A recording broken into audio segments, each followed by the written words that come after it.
ये आकाशवाणी गोरखपुर है। अब रवा सभे सोने निगम से भोजपुरी में समाचार सुनिए। मुख्यमंत्री योगी आदित्यनाथ प्रदेश सरकार के प्रवासी श्रमिकन के सुरक्षित वापस ले आइले का प्रतिबद्धता दोहरावले हवे।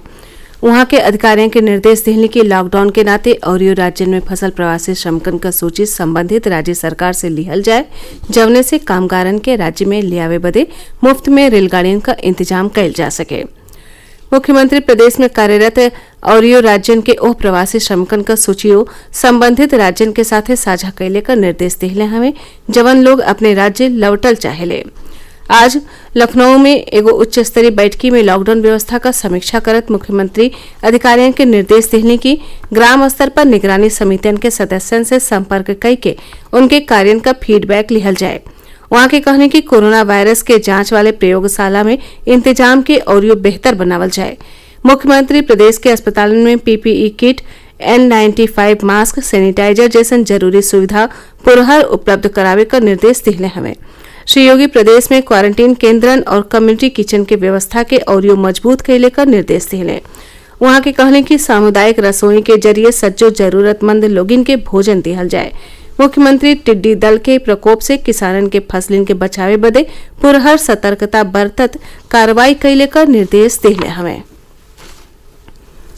मुख्यमंत्री योगी आदित्यनाथ कहले हमें कि देश के और हिस्सा से आयल प्रवासी मजदूर राज्य का ताकत हमें और हम उनकर उपयोग नया उत्तर प्रदेश के निर्माण में करें। वहां के आज 11.5 लाख मजदूरन के रोजगार बदे औद्योगिक संगठनन के साथे समझौता ज्ञापन पर हस्ताक्षर के मौका पर बोलत रहली। वहां के कहने कि मजदूरन के वापस लौटेले का कोनो समय सीमा नहीं हवे और केहू भी जो त वापस आयल चाहेला त हम लोग ओकरे सुरक्षित, सम्मानजनक और बिना कोनो फीस के वापसी का इंतजाम करब।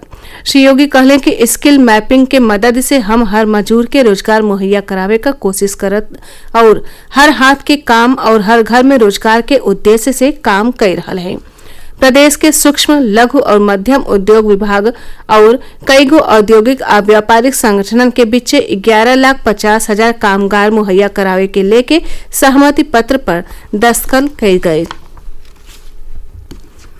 केंद्रीय गृह मंत्री अमित शाह काल राज्यन और केंद्र शासित प्रदेशन के मुख्यमंत्रियों के साथे कोविड-19 के हालत के बारे में बतियौली।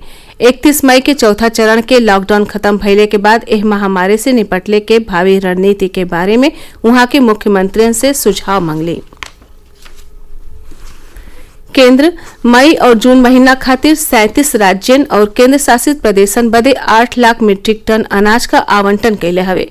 भारतीय खाद्य निगम FCI के हिसाब से एह आवंटन में से राज्य अबले 2 लाख मीट्रिक टन अनाज ले लेहले हवे।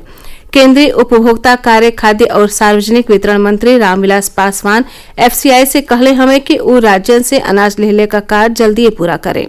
वहां के काल ही FCI के मंडल कार्यकारी निदेशकन और क्षेत्रीय महाप्रबंधकन के साथ अनाज के वितरण और खरीद के बारे में वीडियो कॉन्फ्रेंस से भइल बैठकी का अध्यक्षता कैली। स्वास्थ्य और परिवार कल्याण मंत्रालय के हिसाब से देश में अबले कोरोना वायरस से संक्रमित 71,106 लोग इलाज के बाद ठीक भइल हवे। स्वस्थ होखे वालन का दर बढ़ के 42.88% हो गई है। पिछला 24 घंटा के दौरान 3,414 लोग संक्रमण से मुक्त भइले और 7,466 लोगन में संक्रमण का पुष्टि भइल। देश में कुल संक्रमित लोगन का संख्या 1,65,799 हो गई है। स्वास्थ्य मंत्रालय बतौलस कि एह महामारी से अबले 4,706 लोग जान गंवा चुकल हवे।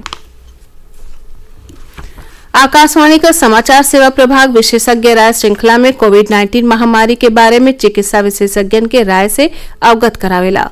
आकाशवाणी से बातचीत में दिल्ली के सफदरजंग अस्पताल के सीनियर डॉक्टर M.K. सेन बतौले कि ई जांच का समय हवे। हमनी के लॉकडाउन 4 के दौरानों बुनियादी नियम का पालन करे के चाहिए।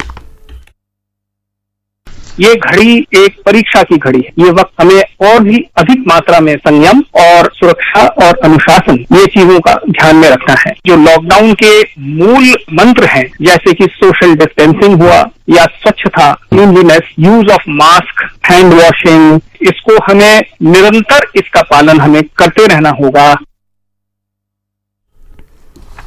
महान क्रिकेट खिलाड़ी सचिन तेंदुलकर लोगिन से कोरोना योद्धा लोगिन के कोशिशन का सम्मान कैले और लॉकडाउन के दौरान सज्जो सावधानी बरतले का अपील कैले।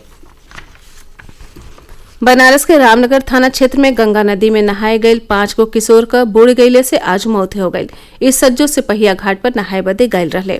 गोताखोरन की मदद से 5 का लाश बरामद कैली हल गयल हवे। पुलिस के हिसाब से सज्जो मुअल लोग वारी गढ़ही रामनगर का रहोया हवे। इनकर पहचान तौसीफ, फरदीन, सकी, सैफ और रिजवान के रूप में भइल हो। एक साथ ही इस समाचार बुलेटिन पूरा भइल। नमस्कार।